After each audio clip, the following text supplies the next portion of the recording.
Hello friends, আরুষিস কিচেনে আপনাদের সবাইকে আরেকবার স্বাগতম। আজকে আমি আপনাদের পনির রেসিপি বানিয়ে দেখাবো। পনির রেসিপি বলতে শুধুমাত্র পনির কীভাবে বানাতে হয় সেটা আমি আপনাদের বানিয়ে দেখাবো। এবং পনির বানানোর জন্য আমি এখানে 1 লিটার পিওর গরুর দুধ নিয়ে নিলাম।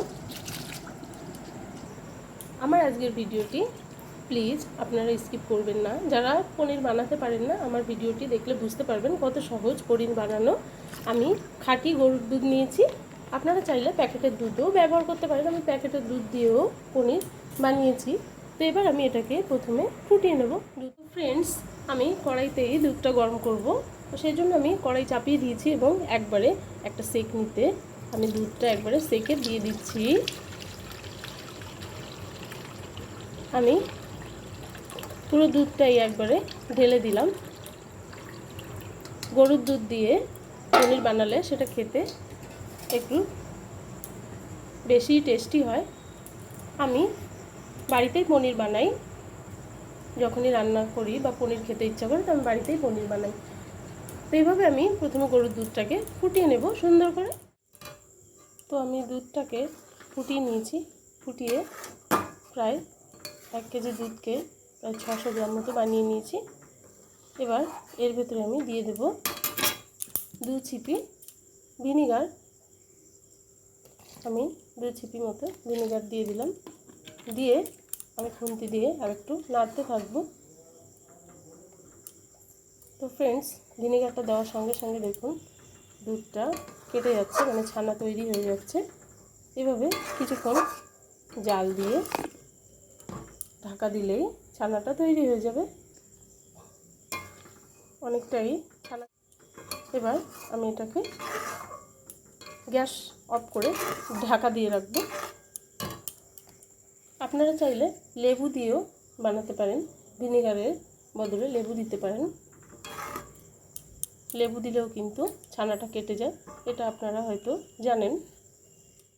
তো এবার আমি গ্যাসটা অফ করে দিয়ে এটাকে ঢাকা দিয়ে রাখবো কিছুক্ষণের জন্য, একটু ঠান্ডা করে নেব ঢাকা দিয়ে। দেখুন কতটা ছানা হয়ে গেছে।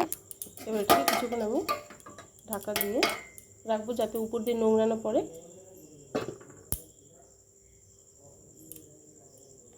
আমি যে ছানাটা কেটে নিয়েছিলাম সেটাকে ঠান্ডা করতে দিয়েছিলাম, ঠান্ডা হয়ে গেছে। এবার আমি এটাকে এরকম চাটনিতে দিয়ে ছানাটা আলাদা করে যতটা পারি জলটা আলাদা করে আর একটা পাত্রে আমি রেখে দেবো। এভাবে আমি জল থেকে সম্পূর্ণ ছানাটা বার করে নেব। যতটা বার করা যায় প্রথমে বার করে নেব। তো আমি যতটা পেরেছি জল থেকে ছানাটা আলাদা করে নিয়েছি। এবার আমি নিয়ে নিয়েছি একটা সুতির কাপড় এবং কাপড়টাকে ঠিক এই পাত্রের উপরে আমি এরকমভাবে মাঝ বরাবর বসিয়ে দেব। বসিয়ে দিয়ে এবার এই ছানাটাকে এর উপরে ঢেলে দেব। ঢেলে দিয়ে এবার এটাকে একটু টাইট করে বেঁধে দিতে হবে।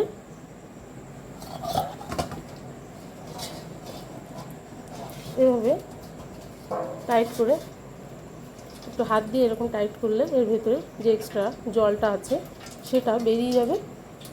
আমরা এভাবে চেপে চেপে জলটা বার করে দেব। ফ্রেন্ডস, এভাবে আমি চেপে চেপে যতটা পেরেছি জল বার করে দিয়েছি। এবার এই কাপড়টাকে, এই পুঁটুলিটাকে আমি একটা সুতো বা দড়ি বা এই কাপড়ের সাহায্যেই একটু পেঁচিয়ে দেব। আমি একটা এরকম সুতুলি নিয়েছি। এবারে সুতুলিটার সাহায্যে আমি এভাবে টাইট করে এটাকে বেঁধে দেব।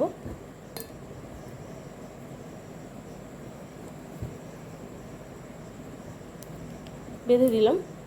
এবার একদম লাস্ট অ্যান্ড ফাইনাল পনির তৈরির। তো ফ্রেন্ডস, আমি একটা চপার বোর্ড নিয়ে নিয়েছি। এবার চপার বোর্ডের উপরে আমি যে পনিরটা, মানে এখনও পনির হয়নি, ছানাটা কাপড়ে বেঁধেছিলাম সেই কাপড়টা এভাবে রেখে দেব প্রথমে। তারপরে আমি নিয়ে নিয়েছি একটা শিল, সেই শিলটা দিয়ে এভাবে চাপা দিয়ে দেব। চাপা দিয়ে আধা ঘন্টা থেকে 45 মিনিট এভাবে রেখে দেব। তো আমরা আধা ঘন্টা পরে ফিরে আসছি। তো ফ্রেন্ডস, আমি 45 মিনিট পর ফিরে এলাম। এবার আমি শিলটাকে তুলে নেব।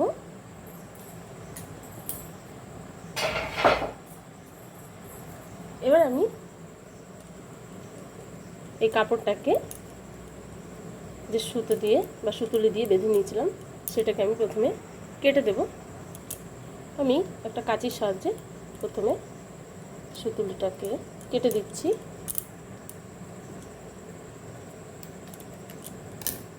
কেটে এবার আমি ধীরে ধীরে এটাকে পনিরটাকে কাপড় থেকে বের করে আপনাদেরকে দেখাচ্ছি।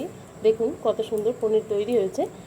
আপনাদের কাছে যদি 45 মিনিটও সময় না থাকে তাহলে আপনারা এটা 15 মিনিটেও তৈরি করে নিতে পারেন। আমি 15 মিনিটেও বানিয়েছি পনির। তো দেখুন কত সুন্দর হয়েছে, কত শক্ত হয়েছে। এটা কিন্তু একদম খাঁটি পনির, এতে কোনো ভেজাল নেই। তো এবার আমি একটা চাকুর সাহায্যে এই চপার বোর্ডের উপরে রেখেই আমি পনিরটাকে পিস করব। বাচ্চাদের এভাবে যদি পনির বানিয়ে খাওয়ানো হয় আমরা বড়রা অনেকটাই নিশ্চিন্তে এটা খাওয়াতে পারি। আপনারা দেখলেনই একদমই নির্ভেজাল এবং খেতেও কিন্তু খুবই ভালো লাগে।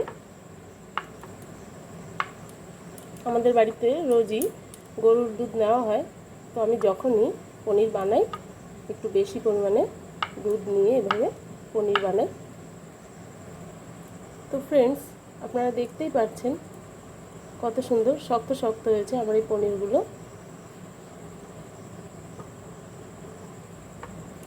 এবার আমি এগুলোকে একটা প্লেটের উপরে রেখে দেখাচ্ছি কতটা হয়েছে।